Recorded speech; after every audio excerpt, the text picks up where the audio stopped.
country with optimism, hope. We grew rapidly. We had excellent governance system. Our bureaucracy was one of the best in Asia. And that's the Pakistan I grew up in. So then I played international cricket. When I started my international cricket, Pakistan was one of the weakest teams in world cricket. And we were emerging from colonialism. So we took great pride as our team became stronger and it competed. And by the time I left cricket, Pakistan was world champions. So I took pride, like my countrymen, as we competed internationally and we grew in confidence. But unfortunately, our country could not keep up that pace.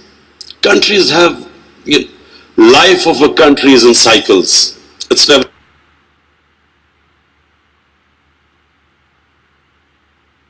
in a straight line.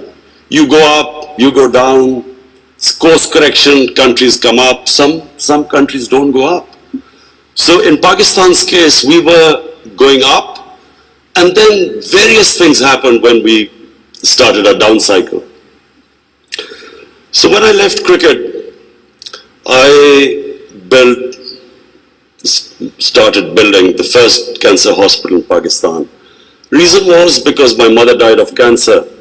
And it's then I realized there was no cancer hospital in the whole country.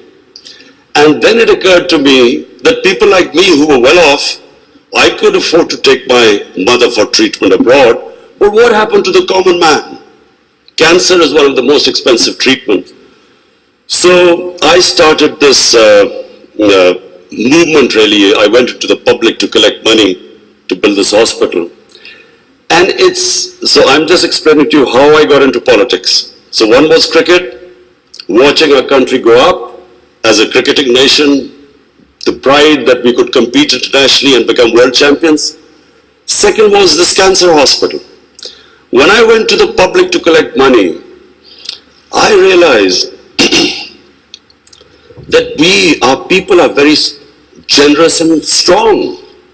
Poorest of the poor people supported me. And I did what no one ever thought would happen, is that from public I eventually collected money and built the hospital. And not just that I built it. It's a cancer hospital where 80% of patients get free treatment. Cancer treatment is one of the most expensive treatments. So then first I built it, and then to run the hospital, I again went to the people. And so it is the only private cancer hospital in the world which treats 80% people free, because it's the people who donate to the hospital. They built it, they run it. So I kept thinking, why is it that people are so generous to build a hospital and run it, but why don't they pay taxes? We were a country, and then I discovered we're a country which is amongst the top 5 countries in giving charitable donations. But at the same time, we are right at the bottom in giving taxes. And the reason was that people did not trust the government. They thought that their taxes were wasted by the government. It was spent on the lavish lifestyle of the ruling elite. So why would people pay taxes? And of course then the levels of corruption, because corruption is basically stealing taxpayers' money. But there was a third reason why I ended up in politics. And that was, I watched, first of all, I used to play professional cricket in England, so half my year was in England and then half in Pakistan. And I saw how a developed country, how the institutions worked, why they went ahead, how the governments were accountable, how there was meritocracy, and above all, how there was human development, the money spent on human beings. So I could compare what was going on in Western countries, and then I could see what was happening in our own country. But then I also saw other countries develop.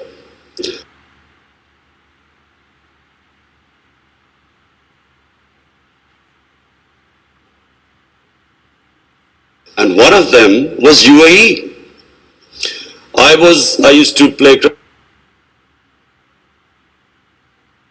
cricket in UAE from 1980 onwards, and I saw UAE kept developing. And then afterwards we saw China develop.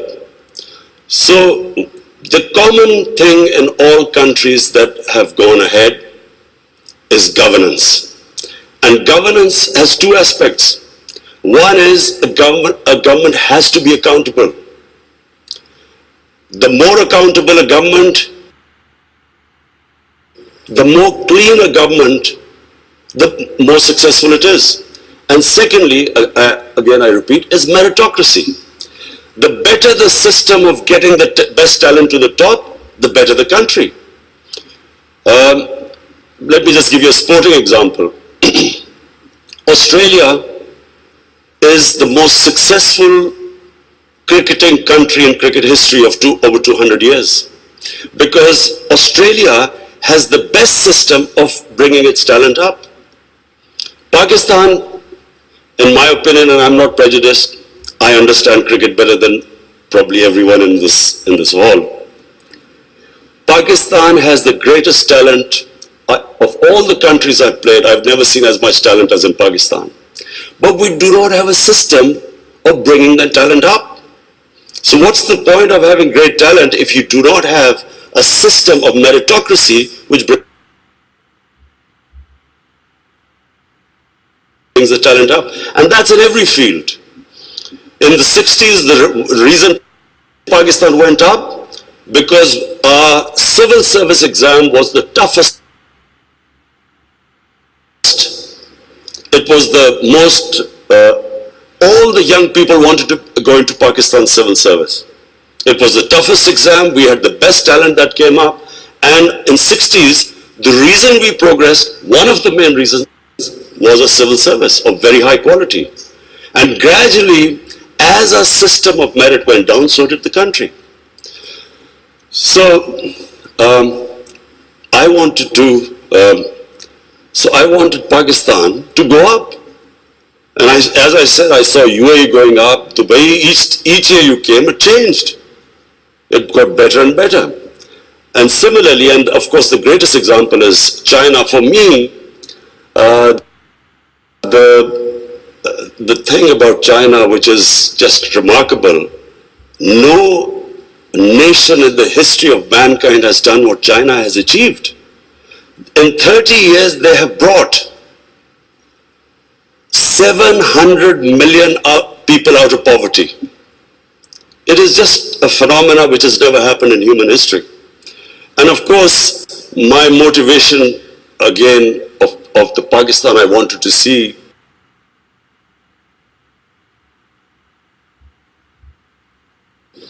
was based, and I'm a student of history, Islamic history especially, was on the Prophet, or Prophet peace be upon him, the state of Medina, which he created. Now, why do I say the state of Medina? Because the state of Medina laid the foundation of one of the greatest civilizations in the history of mankind. The principles that found the foundation of the state of Medina is what for the next 700 years was the greatest civilization on earth. And what were those principles? The state of Medina was founded on incredible principles of justice and humanity. It was the first time a welfare state was made. A state that took responsibility of the weak, what China has done right now. That was the state of Medina, where first time a state took responsible for its poor, its weak, its orphans, its widows. In the state of Medina, the first time pensions were created. Old people were also, it was a humane state. And secondly, there was justice, rule of law. These were the two main things. And the third thing, the Prophet of Islam, peace be upon him, made seeking knowledge a sacred duty. The word was that even if you have to go to China to seek knowledge, you must. Those days going to China meant not coming back. So the emphasis on seeking knowledge. For the next 700 years, all top scientists were Muslims. And that was the state of Medina. It laid that foundation. And then the way minorities, other religious people were treated. The Prophet signed the Misaq Medina. There's still a letter in St. Catherine's Church which was signed with the Christians that your places of worship will be, till the end of time, they will be protected by Muslims. Secondly, that no forcible conversions would be in Islam. Thirdly, the Prophet's last sermon, it is a charter of human rights. It's about how human beings are equal. So it was a humane state created, rule of law, emphasis on education, that led to the growth of Muslim civilization. So this is, in Pakistan, we want the same basis of our state. The rise of what I believe, the way our country will rise, it will go back to those principles. We must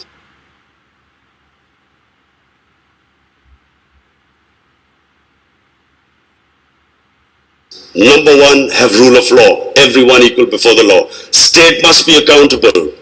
We must have a welfare state where the state must take responsibility of its poor people. Half our population is on the poverty line or just above, and about 25% are below the poverty line. The state must take responsibility. All policies of the state must be like in China. How do we lift the people from the bottom? And the most important thing is that we must, in Pakistan, start a reform program.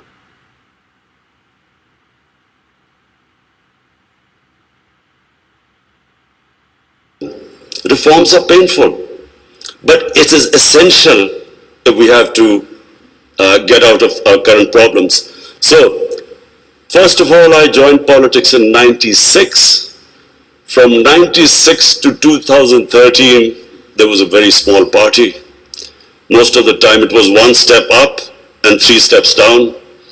The first election I contested, we were wiped out. Second election, 5 years later contested, we had only one seat. Third election we boycotted, and most of the time people made fun of me, thought we would never make it because I'm an outsider. I wasn't from the political class.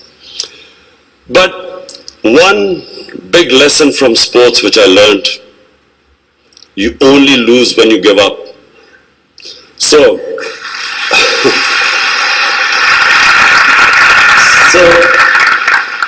kept learning from my mistakes, kept getting up, falling, getting stronger. Eventually we formed government in one of the 4 provinces in 2013, and it was the KP province which was devastated by war on terror. It was on the border of Afghanistan, the tribal areas, the whole fighting took place in that region. The police was devastated by attacks. We had 70% of industry closed, and KP has a reputation that they only give you one chance. Each government comes once, it's ousted the next time. So we came in a coalition government and we started our reform programs. First of all, we started spending money on human development, health and education. Secondly, we did, first time in Pakistan history, no party had done before, we started spending money on climate change. Pakistan is about 8th in the countries that are most vulnerable to climate change. So we took this ambitious mission of planting 1 billion trees in 5 years. And then we reformed the police, depoliticized our police, depoliticized our bureaucracy, and then started tourism. Because KP has a lot of tourist sites. It has was the center of Buddhist civilization, so religious tourism, but we have the best mountain scenery there. So anyway, by the end of 5 years, we had half poverty in those 5 years. The poverty had gone half, and a province which never gave you a second chance, we came back with 2/3 majority in 2018. Not only did we win there, then we formed government in the last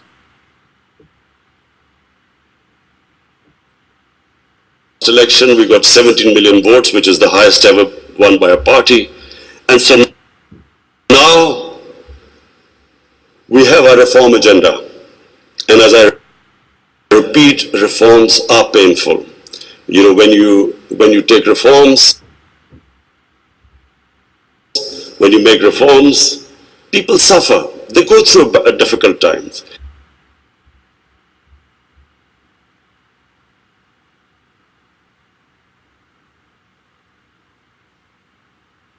It's like a surgery.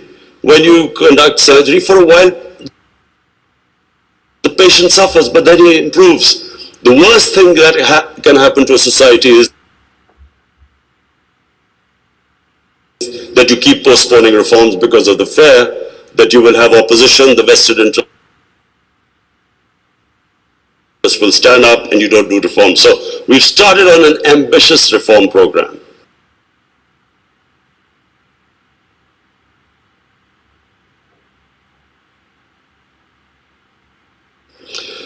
That's number one. We are trying to change our,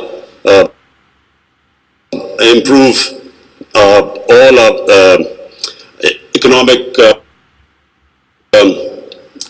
policies. We have trying to cut down our fiscal deficit. We are trying to improve exports, cut down our imports. We have unfortunately had to raise bills because we came up with, when we got into power, we had massive fiscal deficit and current account deficit. So we are doing that. But in my opinion, Pakistan now has a chance. Already we are seeing optimism. Investors are coming into our country. We feel that this is the time that Pakistan will take off. The most important thing, and while talking to Sheikh Mohammed last time, he told me something very interesting. He said that you must allow businesses to make money. Investors must make profits. And the reason is simple. If people don't come into business for charity, they come into business to make money. So the more, if they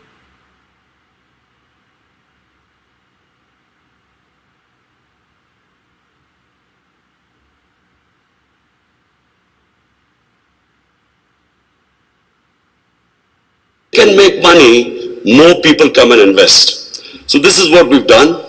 We have started working on ease of doing business, making it easier for people to do business, easier for the investors. We are changing our tax laws, which were very cumbersome. So we are conducting a series of reforms. And already we're seeing the signs of the country improving. But most important, Pakistan has the best tourist potential. At the moment, we have hardly any tourism compared to other countries. But Malaysia, with just beach tourism and resorts, Malaysia has $22 billion it makes from tourism. Turkey, with beach and historical sites, beach tourism, Turkey has $42 billion from tourism. Now, Pakistan has probably one of the best mountain scenery anywhere in the world. Half the world highest peaks are in Pakistan. Pakistan has 1,000 kilometers of coastline.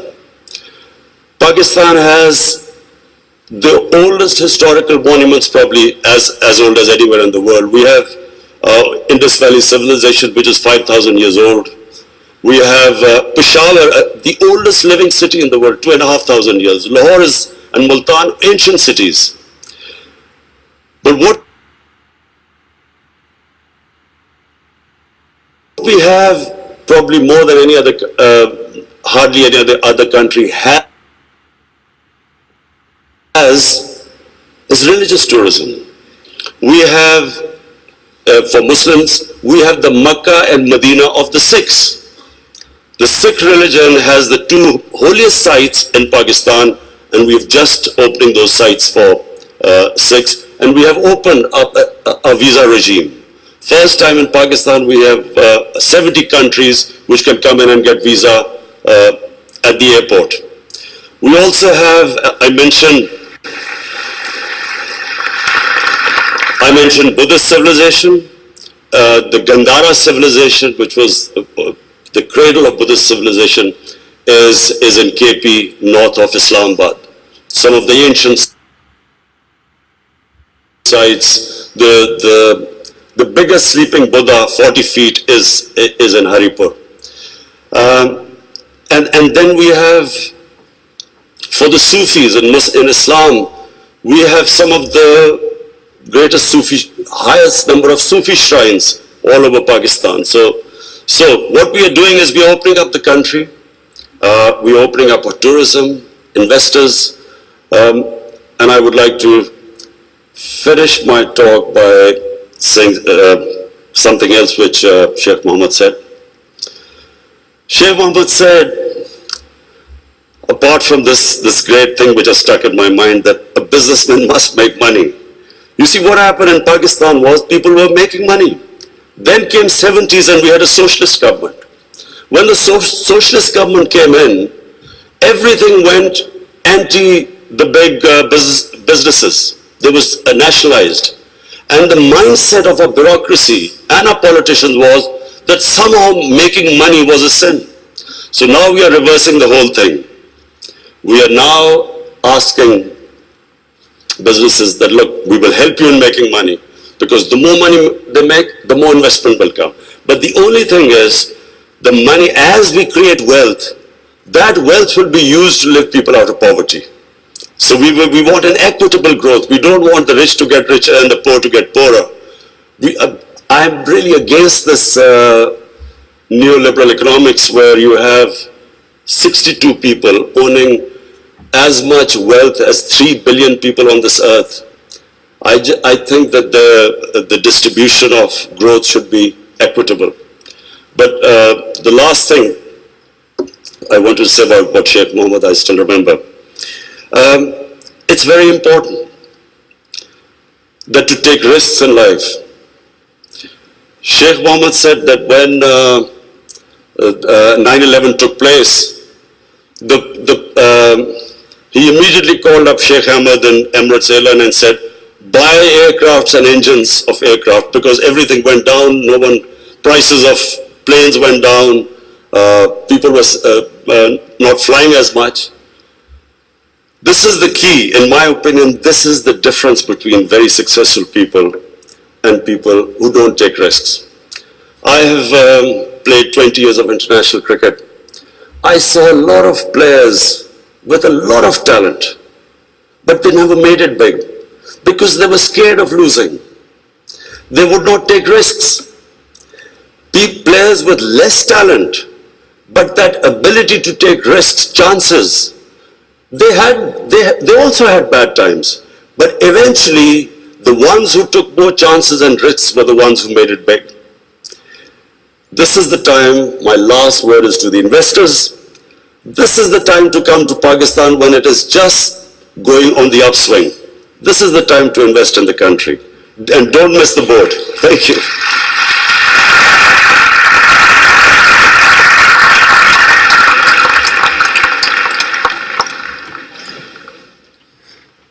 Thank you, Your Excellency, for the speech.